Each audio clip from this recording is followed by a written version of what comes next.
Alright, what is up guys? It's your boy Case and I'm with a brand new video. Right now, I want to do a movie review.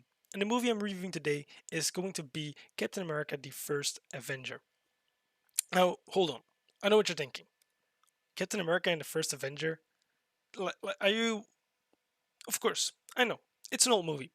But I wanted to rewatch all the Marvel movies and give my honest opinion and give my honest review because I don't want to watch later on some movies and not be able to kind of review them without going back to these reviews.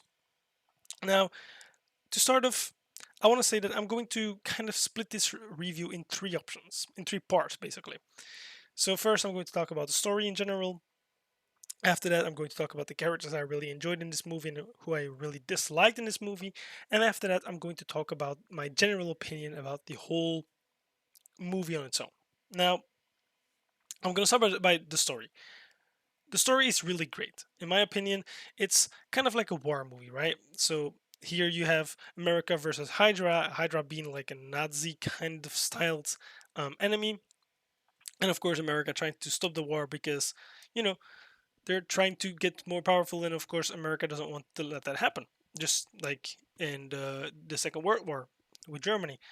Now, what I really like about this story is that even though it's an older movie, it's like from 2011, this movie and this story is still one of the best stories that you can find right now in any of the Marvel movies out there.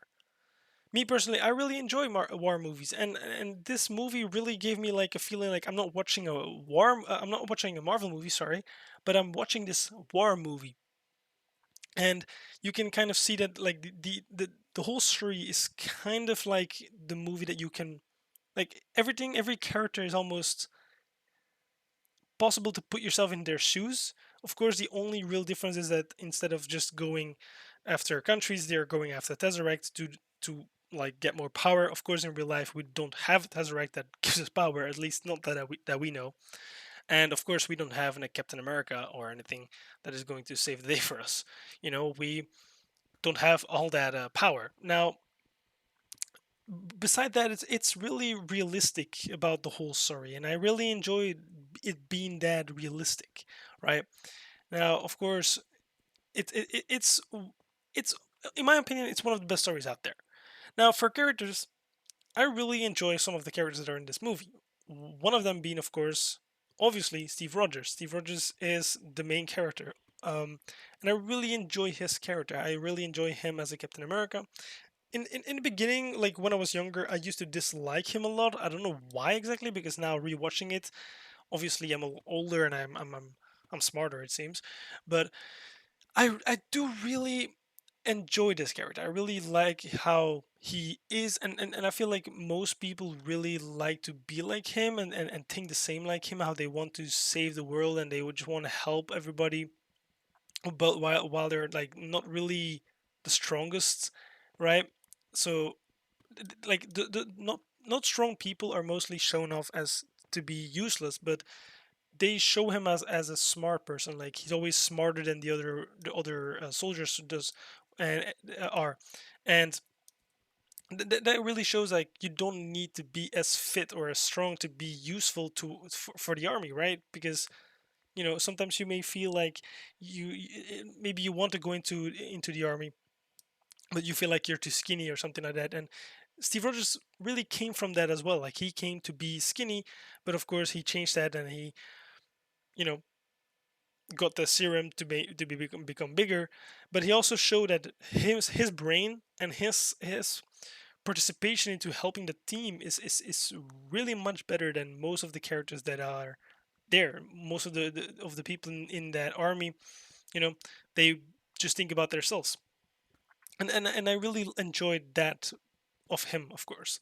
Now, another really good character in this movie for me is his best friend Bucky Barnes. Of course, we have to see him die in that train situation there, and that's kind of sad. I mean, of course, now knowing all the other movies that are coming after it, of course, that he's dead. But if you put yourself in a situation where you basically watch the movie as if it's the first movie out there and it's the first movie that you're watching from Marvel, so without knowing the whole story after it, you just see him die, and that's kind of sad because I really enjoy this character because it's basically the idol for Steve Rogers before the serum, right?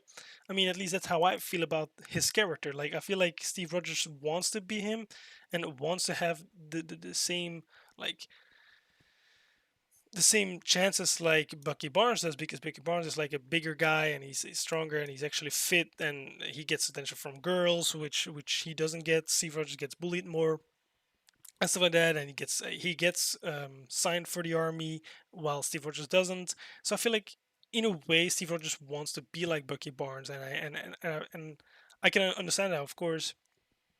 But of course that made me really like Bucky Barnes as well because Steve Rogers likes him and I like Steve Rogers. So you know, I mean that's really how I see it. Now, as I said, like it's kind of sad that you have to see him die in that train scene, but of course I couldn't really feel the same way as I would have been if I knew like the movies being like after that. If I didn't know them, it would be a lot different. My reaction would be a lot different. Right now, of course, I kind of have to give a reaction like as if I wouldn't know, but it's kind of hard to just fake a feeling, right? Now, another another and last character actually I really enjoyed, because the other ones are not really my favorites, but the last one I really enjoyed is going to be Howard Stark. Um, of course, we all know who Howard Stark is. He's the kind of smart engineer there, and he's like the inventor of that universe. And basically, it's it's the older version of Tony Stark, right? Of course, again, if you put yourself in a situation where you don't know about Iron Man, and if you don't know about the other movies that are there, you just see this guy being a very smart engineer. And for me personally, I am like a person who is like who likes intelligent people. I really enjoy those people who can invent stuff, and I really am really fond of those people because I would like to be as smart, you know. So for me, that already was a plus point, like a plus point for me. Like that was such a weird way to say that. That was a Dutch way. Anyway, the thing is, I really enjoyed this character, and of course, it kind of introduces you to a link between, um, well, Tony Stark and Steve Rogers without really having to connect the both of them. You know what I mean? Like, in a way, you don't really need to see Tony Stark to know that they're connected now. Which, in most cases, you need like you need like a clear connection between two characters. While right now, you just know, like, if you know that there's Tony Stark and you know Howard Stark, then you know that they're connected. That's just, it's basic sense. And for me, that's really nice to see those links kind of be more there already. Like, you can just puzzle yourself through the movies and be like, oh, now I see how they are connected, and now I see how they're connected, and so on and so on, right? So I really like that. Now, a character I kind of disliked is Agent Carter. As we know, she is in the Doctor Strange movie. I mean, good for her. But me personally, in this movie, she feels like a little bit of a cocky bitch, in my opinion. I would like to say, like, I don't really like how her character is. Like, of course, in the end, she changes and she shows her love towards Steve Rogers.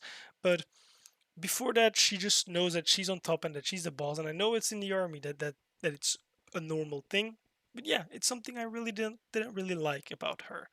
So of course the ending, how her personality is a lot better, and I really enjoy her personality actually in the end because of how she shows her love towards Steve Rogers. But yeah, I don't know, I really didn't really like it in the beginning, so that kind of made me judge it from the start already.